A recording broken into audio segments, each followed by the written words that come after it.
નમસ્કાર મિત્રો, નવા વિડીયોમાં તમારું સ્વાગત છે। આસો સુદ પડવો અને સોમવાર મા દુર્ગાના મા શક્તિના નવલા નોરતા આ પહેલું નોરતું છે। તો બધાને પહેલા નોરતાની હાર્દિક શુભકામના બધાને। આ વિડીયો તમે ખાસ કરીને પૂરો જોજો। આ સાધુ આપણને શું કહેવા માંગે છે, નોરતા કોને કહેવાય અને નવ નોરતા કેવી રીતે રમવા જોઈએ। જો વિડીયો પૂરો અને પછી આપણે આગળ નોરતા વિશે વાત કરીશું। વિડીયો સારો લાગે તો લાઈક કરજો, શેર કરજો અને સબસ્ક્રાઈબ કરજો। જય મા દુર્ગા, જય મા શક્તિ। નોરતાની બધાની હાર્દિક શુભકામના। નવરાત્રીની અંદર આટલી મોટી નવરાત્રીના પાર્ટીઓ બનાવો છો, એ તો તમારો એક બિઝનેસ છે, એ કોઈ ધર્મ થોડો છે। એને તમે ધર્મ માનો છો એ વાત ખોટી છે, એ તમારું મનોરંજન છે। ધર્મ તો એને કહેવાય। ભગવાન શ્રી રામ નવરાત્રી તમને મળી ક્યાંથી? નવરાત્રી તમે ઉજવવા મળ્યા એનું કારણ શું? આખો ચેન્જ કરી નાખ્યું। જે વાતાવરણ હતું એને તમે બદલી નાખ્યું। કેમ નો બદલાય? ક્યારે? રાવણની સાથે ભગવાન જયારે યુદ્ધ કરતા, રામચરિત માનસનો પ્રસંગ તમે લેજો।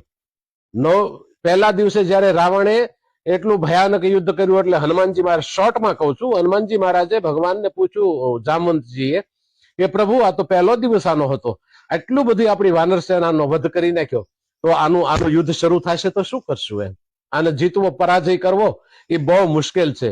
તો કે હા, મને પણ ખબર છે, ભગવાને એવું કીધું। પણ ત્યારે એમ કીધું તો એક દૂતને તમે રાવણ પાસે મોકલો અને કહેજો કાલથી રામ મેદાનની અંદર નહીં આવે।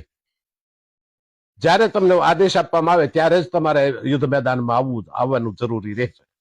પણ બાકી જો 9 દિવસ ભગવાનને કીધું કે ભાઈ 9 દિવસ મારે અનુષ્ઠાનમાં બેસવાનું છે, એટલે મારી વ્યવસ્થા કરો। અને જયારે વ્યવસ્થા કરી ત્યારે રાવણને એમ થયું કે આજે 9મો દિવસ છે, રામ આજ પણ હજી દૂતને મોકલતા નથી, તો આ છે શું? એટલે એમણે અંતર ધ્યાનથી જોયું તો ભગવાન શ્રી રામ ઉપાસનામાં બેઠા હતા। અને 9મા દિવસે રાવણને ખબર પડી કે આ ઉપાસના જો આની પૂરી થશે ને તો આને રામને મારે પરાજય કરવા અશક્ય છે। એટલે એમણે છળ કપટથી રોજ એક માતાજીને ઉપાસના દરમિયાન રોજ એક કમળ માતાજીને અર્પણ કરવાનું હતું। 8 કમળ અર્પણ કર્યા, 9મું કમળ એક બાકી હતું।